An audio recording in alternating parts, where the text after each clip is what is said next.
Our second speaker for this session is Dr. Rabela Junejo, an accomplished architectural historian and an academic with over a decade-long affiliation with the Department of Architecture and Planning at NED University of Engineering and Technology in Karachi. Dr. Rabela Junejo's passion lies in delving into the rich heritage of Pakistan's built environment, with a particular focus on the history of architecture. Her research interests span a wide range, but she specializes in studying medieval and later funerary traditions in Lower Sindh. In 2020, Dr. Rabela Junejo completed her doctoral thesis, a comprehensive examination of the architecture of Makli necropolis in Thatta. I would like to request Dr. Rabela Junejo to please come up on stage.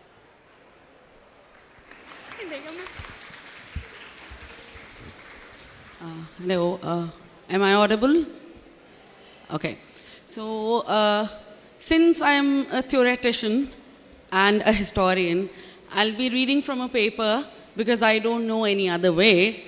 And I'll be actually not talking about heritage of Pakistan today, but would be talking about colonization and a building that sort of represented that and how to deconstruct, dismantle this idea of colonization. That sort of Sunila also talked about, the whole decoloniality. So this paper sort of fits into that ambit. It also complements something that is happening outside, that is the exposition, because it talks about the World Exposition. So, and I would be I've tried to make the presentation as graphical as possible for me and want to, this paper basically builds an argument to see how the idea of placemaking sort of, if we backtrack it to mid-19th century, does it sort of fits the bill or it does not? So it's more of a theoretical argument and sort of a deliberation of thinking. So I'm not trying to prove any point over here, but just sort of presenting the musings, if you must, or research of that idea. So the title of the paper is Spacemaking and Placemaking of the World Expositions. The culture of the World Expositions dates back to the preceding century and is a direct outcome of the Industrial Revolution. The most important element of these world exposition is that the stall or display from all the countries who participated in them, called pavilions, are under one roof, simultaneously complementing and contesting each other's presence. When looked from this perspective of simultaneity and contestation, each other contestation, the seemingly non-threatening idea of placemaking appears inverted, although the display's core is in the long line of colonial, quote-unquote, industrial world expositions.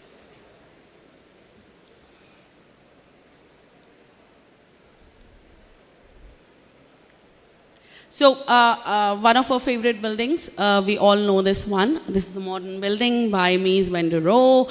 We read about it a lot. We discuss about it a lot. We do it a lot in our classes, talking about one of the finest examples of architecture. People can disagree with that.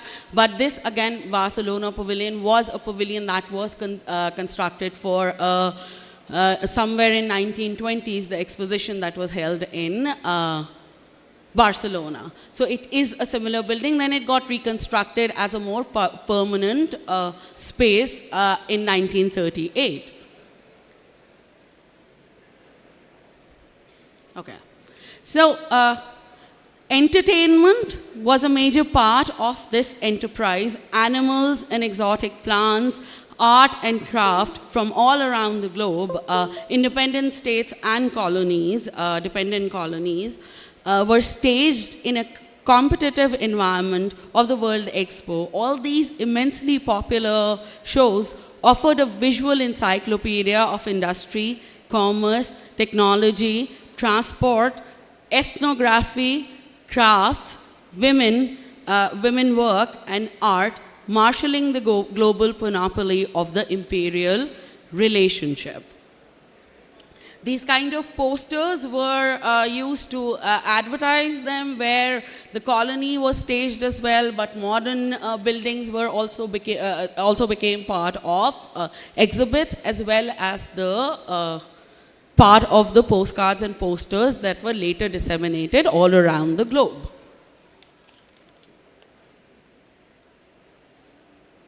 So before we move back, because within this environment of the World Fair, a colonial master self and a colonized other was being created, and this is something that is largely the argument of this write-up. Okay, so I would want to talk about a little bit about Orientalism and Occidentalism, what they are and how they are considered as polar entities. So Orientalism is not a mere political subject matter or a field that is reflected passively by culture or scholarship or institutions, nor is it a large and diffuse collection of texts about the Orient, nor is it a representative and expressive of some nefarious Western imperialist plot to hold down the Oriental world. Indeed, this is Said's argument, Edward Said. Indeed, my real argument is that Orientalism is and does not simply represent a considerable dimension of modern political intellectual culture, and as such has less to do with the Orient than it is to do with our world. And that our world was the idea that was basically the West. And okay, so these are the kind of images that sort of come to light when one sort of talks about Orientalism, because it is the construct of the West's idea of the East. So you see all these kind of images coming up. Still, if you Google Orientalism in Google search, image search, you'll find these kind of images: exotic women, exotic animals, some kind of an idea of that it's a backward society, so on and so forth. Similarly, when we talk about the idea of Occidentalism, which is fairly new, and it is not really a theoretical or a literary topic at present, but it might become in the days to come. But it sort of springs up after 9/11, or at least gain a lot of impetus after 9/11. And these kind of images sort of, okay, yeah. So these kind of images sort of come up. We look at the West or the global North, Statue of Liberty, consumption, or a lot of entertainment in some other way. So similarly, as the East was fetishizing about certain things or exotic things, we are also in turn now making the West exotic as for ourselves, and this becomes Occidentalism. So looking at the other side of the mirror, in their book Occidentalism, A Short History of Anti-Westernism, in Buruma and Avinash Margolid, it is stated that the dehumanizing picture of the West painted by its enemies is what we have called Occidentalism. So this is basically trying to create a polar discourse in literary circles or in research, which actually is something that the scholars are trying to stop us from, like Wang Ning. Okay. Yeah. So she says that Occidentalism has been in minds of many people, although it has not yet become a theoretical topic, it is every now and then manipulates our research on East-West cultural relations, sometimes playing a role of intensifying the East and West opposition rather than establishing communication and dialogue between the two and talk about cultural exchanges. And these exchanges are a very important part of the decolonial scholarship that is now quite famous. Okay, so I'll move forward with how the colonies were being displayed at these fairs, trying to keep it short.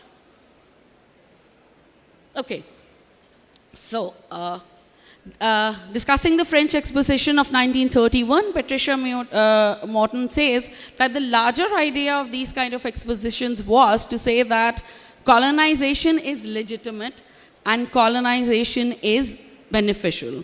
According to her, the display program served well for those two intentions or ideas. These displays, although were programmed to be different from earlier colonial displays and fairs, as they included the colonies and provided them with their own display of indigenous culture, but it also reflected that the French need to bring, or the French or any colonizing European polity need to bring civilization to these cultures. The exposition was then was part of displaying the colony in the center and hence creating a reciprocal familiarity between the self and the other of the self. Okay. Architecture of the Orient played a significant role in these displays, as pavilions were designed replicating the monuments in the colony, generating awe and fascination amongst the visitors, creating the self and the other at the moment of the visual encounter. This architectural setting was to serve the imagination of the Arabian Nights and other such exotic tales. For the West, Zeynep Çelik, one of the scholars, suggests that we need to look and delve deeper into these narratives, especially into the domain of world expositions of the mid-19th century, and look at more complex realities and more encounters, which I'm trying to sort of look at in this paper. Through this paper, I mean. Okay.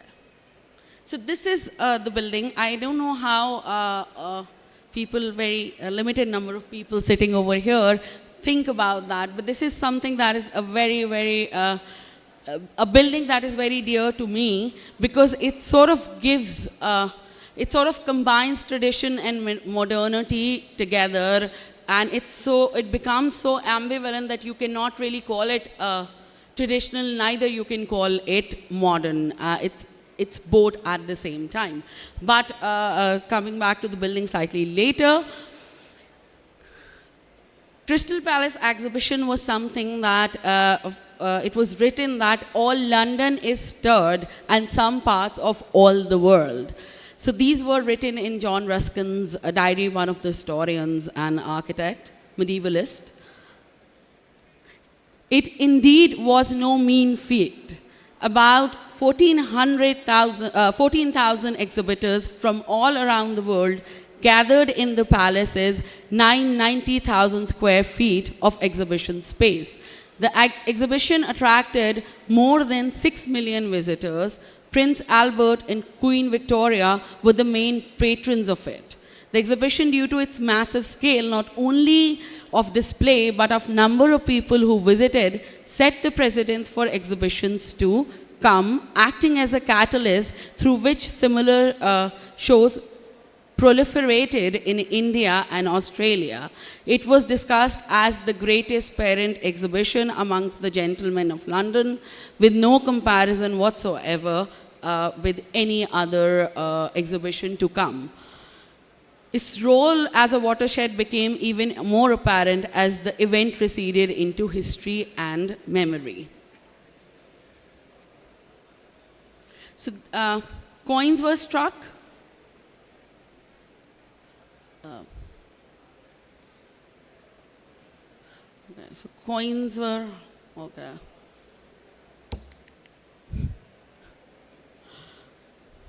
Yeah.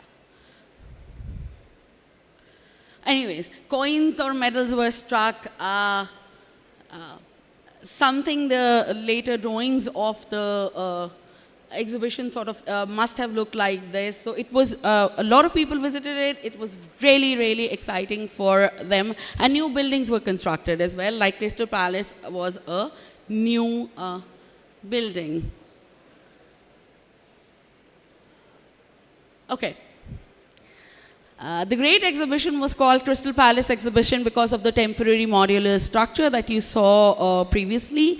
And similar such buildings anywhere in the Europe where the exhibits were constructed, similar such buildings were built specially for those things. Some of them became permanent buildings, like the Eiffel Tower that we know, all of us know and really admire. It's called one of the most romantic spaces in the world, barring Taj Mahal probably. Okay.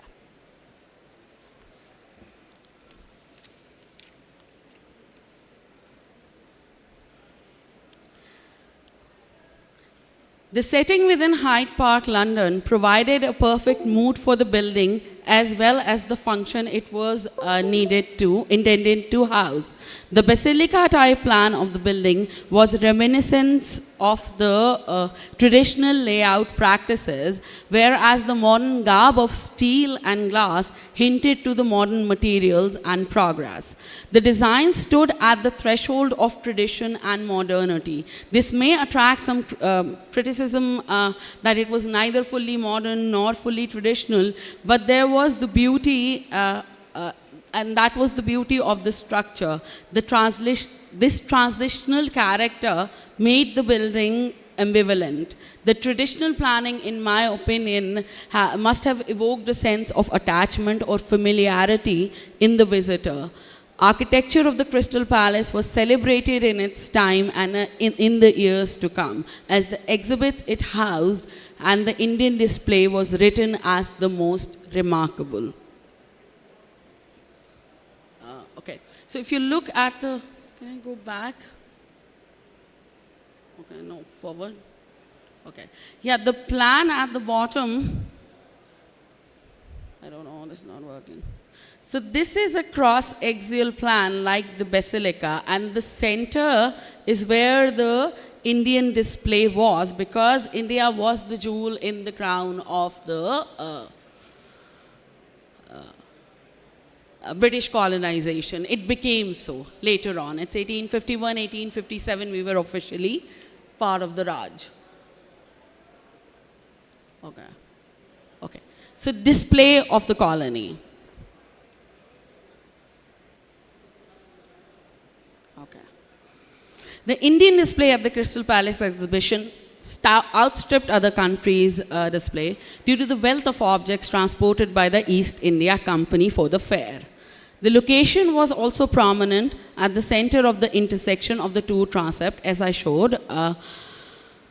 It created awe and wonder where it was thought that it may account for another industrial revolution based on refinement of design and design and objects other than the utility of it. Art critics and artists like John Ruskin, William Morris, and Bernard Leake found inspiration of their work in the arts of the East. Now, at the same time, both the polities, the East or the West became modern and the East became more and more traditional. But if I'm not wrong, I remember reading somewhere that it did trigger or acted as a catalyst for the art and craft movement back in London. So this was doing something. It was not just, as I said, a top-down approach, but something was happening or a change was happening in the colony as well, thinking, or even triggering nostalgia and other things.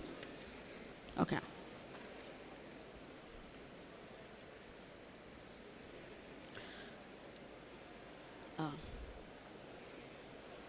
Yes. So the Great Indian Exhibition, these are all from Google, 1851.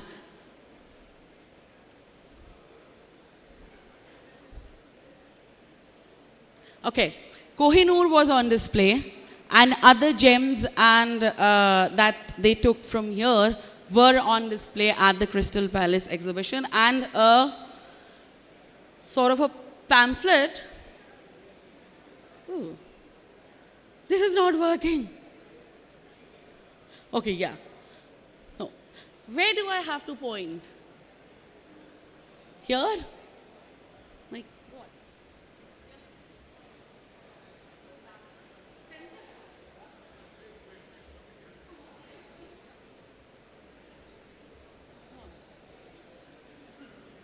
नहीं press तो मैं कर रही हूँ इधर किधर point? Okay, so why doesn't it stay? Anyways, sorry. So yes, okay, yeah, this is cool. No, this is not cool. Okay, anyways, you get the point. The Kohinoor was on display, and so were other jewels and artifacts that created this. So it made professionals like photographer, botanist also intriguing, but at the same time, we had think tradition, and then think modernity, and then think the exhibition. So Indian display was like an antithesis of what was happening in UK and the modernization. So you see, upar wali tasveer is the way they travel, or the exotic skins and everything from there, or the armory that is there, this one, or the textile, fabric, tapestries, rugs, and everything. Similarly, the skins that I'm talking about. So all of these things were there for the consumption of the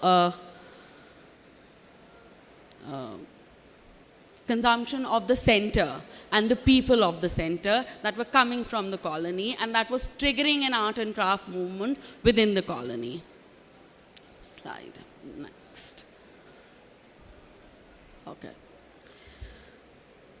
In the Crystal Palace, India made consumption and its orientation to the human body central. Robes, crown jewels, thrones, weapons were all vehicles for meaningful ornamentation, enhancement, display, and protection of the body in everyday life. The associated technologies used to manipulate these objects were sumptuary technologies of honor, prestige, and blood that focused on the body as the body politics rather as a private reality. The value system that gave meaning to the objects in the India's display presumed that the royal body was the embodiment of the social and political realities and activities. Put another way, Indian object took on value based on human corporeal relations. This corporeality in the production of art is what attracted the modern European artist.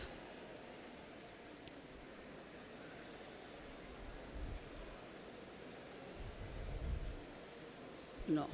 Okay, yes. The Darbar, royal court, interior and display where the queen would walk through a processional walkway and sit at the throne, here, okay, sit at the throne, mimicking the monarch in India is something that is highlighted by many scholars in their articles and their research that they wrote. And this was something that they say that it is definition of a self while defining or actually incorporating the other within yourself. The Crystal Palace India display became very popular, and based on this, for future exhibitions, they would fight for more space due to the popularity and would get away with more space than allotted. Similarly, in the wake of these fairs being an industrial economic enterprise, they were trying to make methods and practices as to how these fairs can become more and more standardized, and what are the processes that one can inculcate to make them much better. And Archaeological Survey of India on Henry Colley making the cast of the monuments and sending them back to the colony was something that happened as in the wake of these fairs, the world expositions. Archaeological Survey of India was established as well. As a consequence of the Great Exhibition, a string of similar exhibitions was staged in India under the patronage of Raj and were well attended by the locals. Over 20,000 visited the Indian Art and Industry exhibitions organized by the Governor Richard Temple in Punjab and central provinces during the 1860s, and 235,000 visitors poured through the rooms at the Jaipur Art and Industrial Exhibition during its opening weeks in early 1883. The Calcutta International Exhibition's doors opened in December of that year, and over 1 million visitors had been admitted by the time those doors closed after 4 months. So these kind of activities were not only happening in the center, but they went to the colony as well. And in the quotation that I just read, there are 3 exhibitions that were mentioned. Okay, so the unilinear narrative or the singular unidirectional narrative does not fit these descriptions, where a clear-cut cultural exchange was taking place between the colony and the center of goods, arts, craft, and people. New traditions like fairs and museums were setting up in India, where modernization in the wake of colonization was taking root and was accepted at large, in my opinion. Now, coming to the main argument. Okay. So the World Fairs and placemaking litmus test. The placemaking theory or approach to urban development was heavily critical of the 20th century urban redevelopment, which preferred cars over roads, which preferred cars and roads over sidewalks, plazas over public parks, and created sanitized, sterile neighborhoods that generated a sense of placelessness and sameness. The architecture created was repetitive without much character, and buildings were deemed nondescript. These theories were a post-war scenario targeting the state-sponsored and promoted urban development and redevelopments. The idea of placemaking gained weight in response to these newer approaches by advocating a more public-centric, health and happiness-based urban infrastructure. It also advocated sociability, accessibility, multi-use development that takes into account the needs and demands of the end users. I think I need to change the slide. Yeah, sorry. A development that caters to the globalizing, ethnically diverse urban centers in an efficient manner. Now,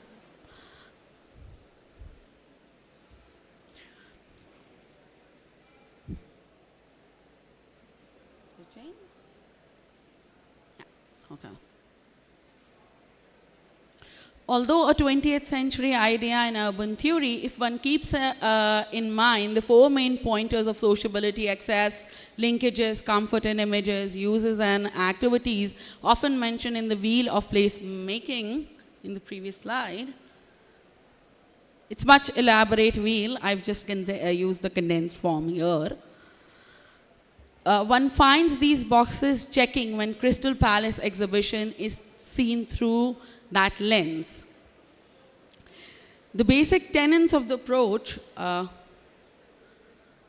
are fostering diversity and not monotony in the built fabric, encouraging multi-use or mixed-use design rather than single function, and advocates widening of sidewalks and walkability of the neighborhood instead of road widening projects. Application of placemaking model is not without, I will not read that, it is not without criticism, but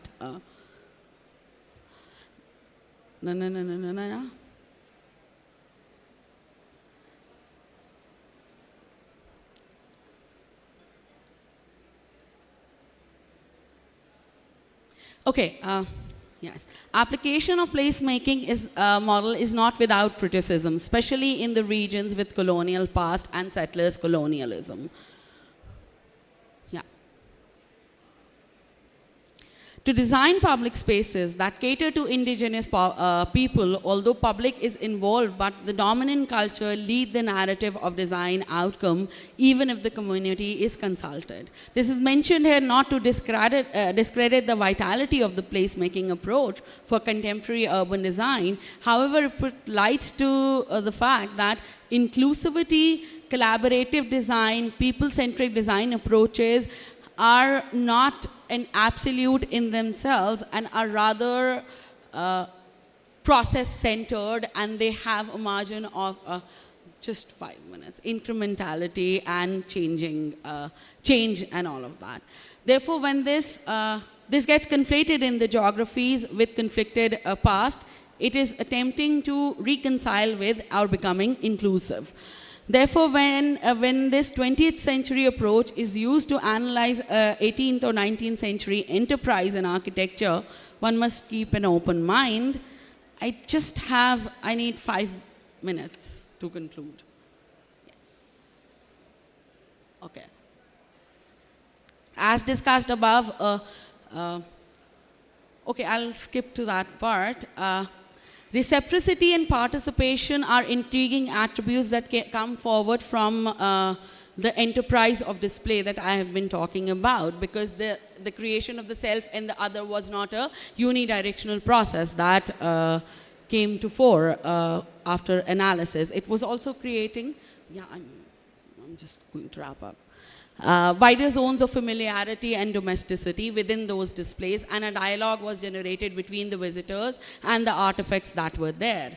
It was not the completely top-down approach, but still the involvement of the colony and its manifestation or occurrences of the displays within the colony sort of bring it into a middle ground.